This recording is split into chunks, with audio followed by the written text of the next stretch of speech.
By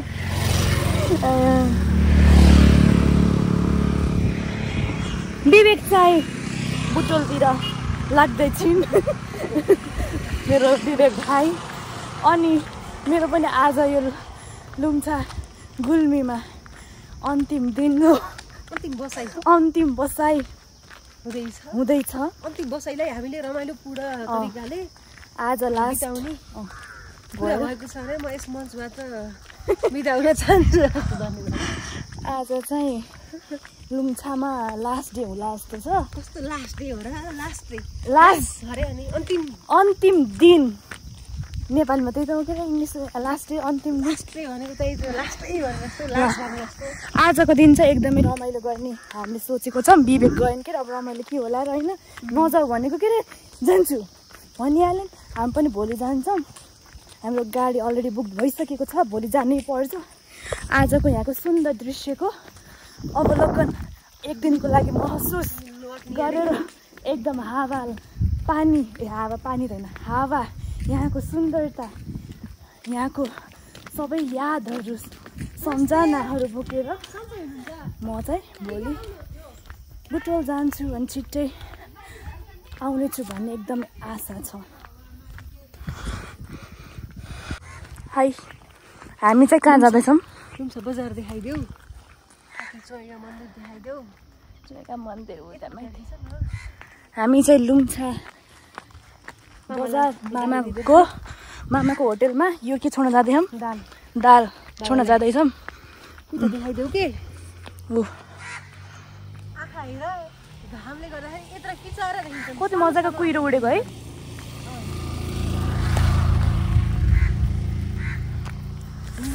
अब यो आजको दिन मात्र हो यो हेर्नलाई। भोलिबाट बुटोलको त्यो गर्मी जाइ यता आनन्द छ क्या बस्नको है। कहिले कहिले आउँदा त यस्तो फ्रेस भइन्छ। हजुर मिल्यो भने त आउने हो। मिलाएर नि आउने हो। कुहिरो एउटेको वाउ।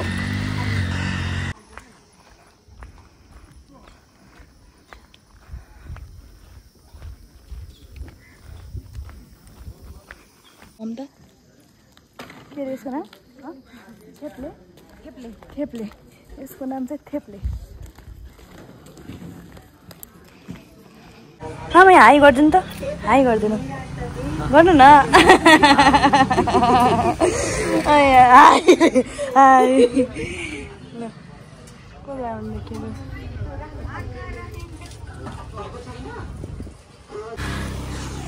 हेलो गाइज हामी चाहिँ लुम्छाबाट फर्किसक्यौँ। सपिङ गऱ्यौँ होइन। सस्तो पाइने रहेछ कि यहाँ लास्टै राम्रो लुगा अनि बुटोलमा भन्दा सस्तो प्राइस। दिल गार्डन हुने के सिधै सपिङ गर्न यति आउनु पर्ला जस्तो छ। यसो हेर्न मात्र गर्थ्यौँ। आज ग्राहक धेरै खुसी भए। हामी ग्राहक पर्यो नि त। यसो हेर्न मात्र गएको के खासमा के पाइने रहेछ लुम्छामा भनेर यो चप्पलले मैले यहीँ किनेको। अनि कपडाहरू कस्तो पाइने रहेछ भनेर यसो युनिक हुन्छ नि त कतै त किन्नु भन्दा गएको मन पर्यो किन्यो।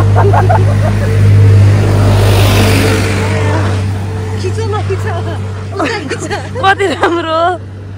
ओहो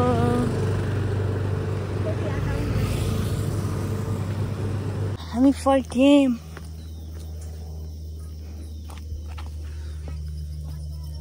कस्तो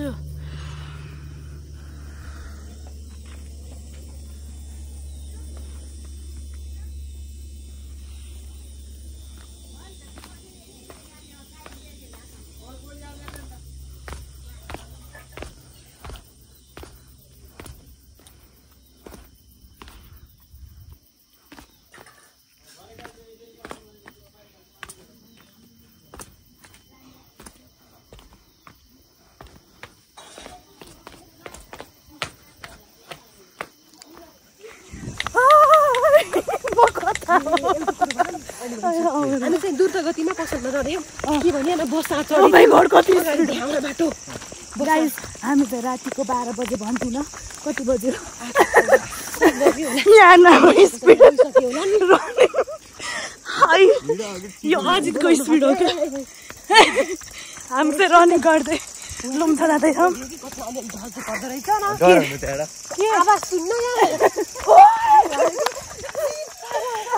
म लोड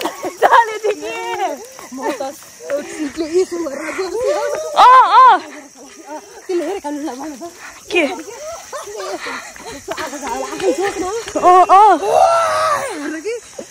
के देखियो यस्तो गरे नि हुन्थ्यो न हामी चाहिँ लुम्चा बजार आएको छौँ ए भोतै जस्तो है अझ स्क्रिन मार त स्क्रिन हेर्न देखाइदेऊ त यहाँ के आएछ के देख्दै मजा गयो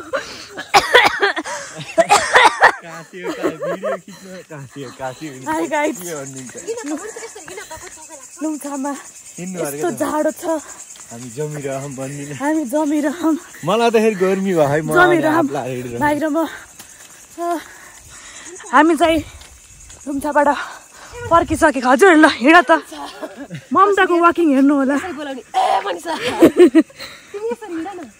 ए मन्सा काट्दिन हाई गाइस अहिले चाहिँ म यो लुम्चाको बाटोमा हो यस्तो जाडो छ लुम्चामा कुरै छोडिदिनुहोस् जुनेली रात छ मायालु साग छ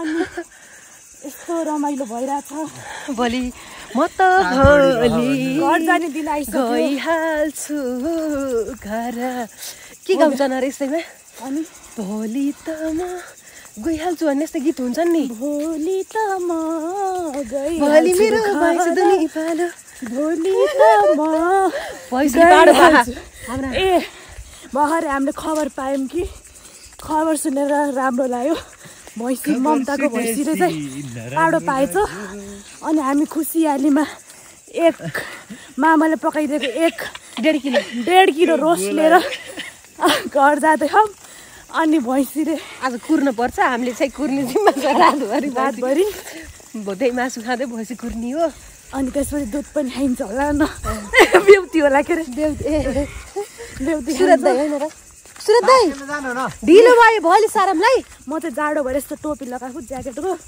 अब भोलि घर जाँदैछु भोलि घर जाँदैछु नराम्रो लागिरहेछ आँसु मात्र झर्न सकेको छैन छिट्टै आउने आशा गरेको छैन तल गएर भेटौँला आगो तापम गाई जाडो भयो आगो तापम एकैछिन जाडो भयो अब पाडो हेर्न जाऊँ त ममता आऊ न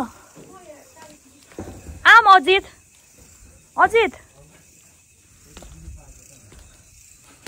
यहाँ चाहिँ आगोमा पानी ताप्दैछ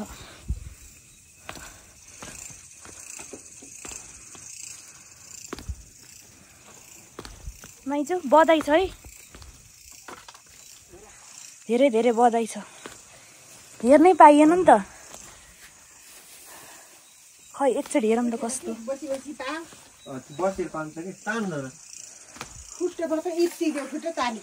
वेलकम टु के भन्छ Nepal welcome to this world okay darling पाडो कस्तो भैँसी यता छिन् बिचरा थगैला होला पानी जन्ने त यसलाई हुर्काउनु जानेको पानी पाइदियो होइन पोहोर पनि पारो अहिले पनि पारो वेलकम है वेलकम छ राम्रोसँग बस्छ यता हालिन फेरि उठाउनु पर्ला नि कस्तो रहेछ त नेपाल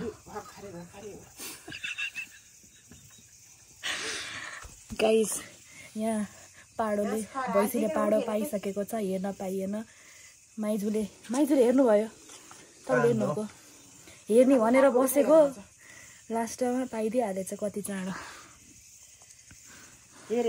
अजित बधाई छ है बधाई अब भैँसीको दुध खान पाइनुभयो माइजूले घिउ पठाइदिनुहुन्छ हो न माइजू घिउ पठाइदिनुहुन्छ न अब तिमी बस के मम्मीलाई पठाइदेऊ आज खान पाइन्न बेउती पाइन्छ अब बेउती खाइन्छ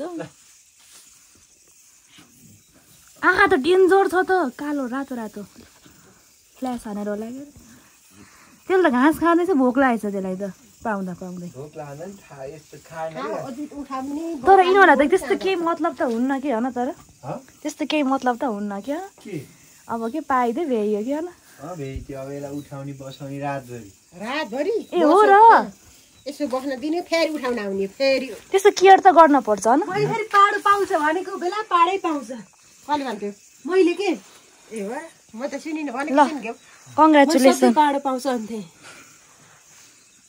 हिजो भोलि बाबा धन्न दिदीको हुन्थ्यो धन्न आज पाइदियो भोलि बुधबारको दिन पाएको है सधैँ मेरो हुन्थ्यो अलिकति छिटो भन्छ